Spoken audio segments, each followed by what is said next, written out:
So in Western North Carolina, especially in the early 2000s, right after 9/11, we felt like we were already in a situation where we shared patients among the hospitals that are in the region, and it's a very rural, mountainous area. So we thought that what we'd like to do is accomplish a way that, especially in a time of crisis, we could share patient information as well as transition the patient as needed in a time of crisis.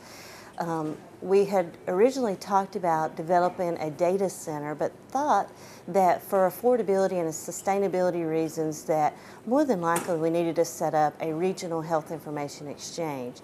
And that is what brought us to MedSeek originally. So currently, we have connected all 16 hospitals with MedSeek's help. We share clinical data as well as demographics presently. We do a federated model, which is a view-only model, and that has worked great for the last 4 years that we've been in production.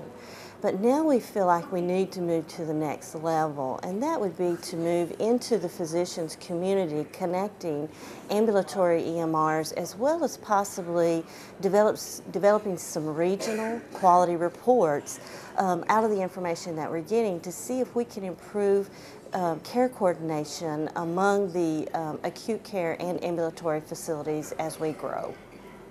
So currently, just using the federated model, we have found that we are able to use case managers, community case managers, who can look up patient information when the patient has been discharged, get the instructions that the physician requires of that patient in order to improve their care, such as follow-up appointments with physician offices, what types of medications they should be taking while they're in the home. And then those case managers can follow up individually with those patients to make sure that they're taking the medicine that's been ordered and that they're going to the physician and seeing them in an appropriate time frame for follow-up. Or if there's impediments, such as they don't have transportation, then they can also help arrange that transportation with families and or the transportation system to make sure that the patient is getting the care they need while they're outside of acute care. And if you look at the frustrations that a physician can go through just trying to get information he needs to feel that he is impacting the patient at point of care appropriately, you know, there's a lot of phone calls that could be involved. There's chasing down papers from various fax machines, and all the while trying to make sure that you're maintaining privacy and security and HIPAA regulations. You replace that with a system where at the physician's fingertips, he's able to type in a patient's name and pull up, you know, all types of clinical data, demographic information about the patient, and he has that readily available at point of care. You can see that the frustration level is going to go down very quickly. So most of our users, we have about 440 on average using the system in a month's time frame. 98% of that usage, or those users, are physician users. So they are using the system, and comments I get are like, this is a great system, it's improved how quickly I can respond, it helps me find drug seekers, it helps me find legitimate issues, it helps me prevent giving patients medications that they could be allergic to.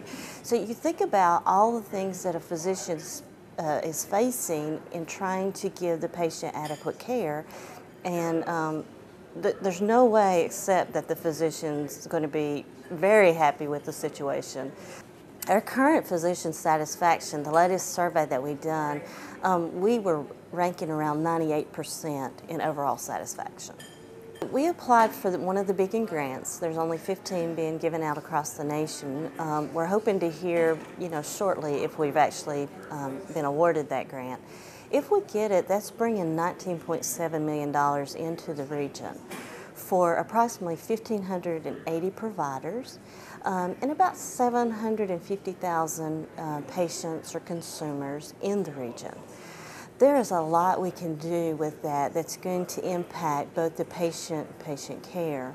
What we would like to do at that point in time is work closely with MedSeek to bring in some of the products that we're not able to currently deploy. And that would be such as a patient portal, a consumer portal, involve the employers that we have within the region to make sure that they're utilizing health information exchange. The great thing about health information exchange, especially working with MedSeek, is we can impact every facet of healthcare in the region. It would be great if we could utilize MedSeek and all the products that they have and just go ahead and employ that for our entire region and get everybody involved. And I believe as a result of that, we're going to have an impact on care coordination, quality of care, outcomes, and we'll be able to set a standard in our region that can be repeated very easily across the nation.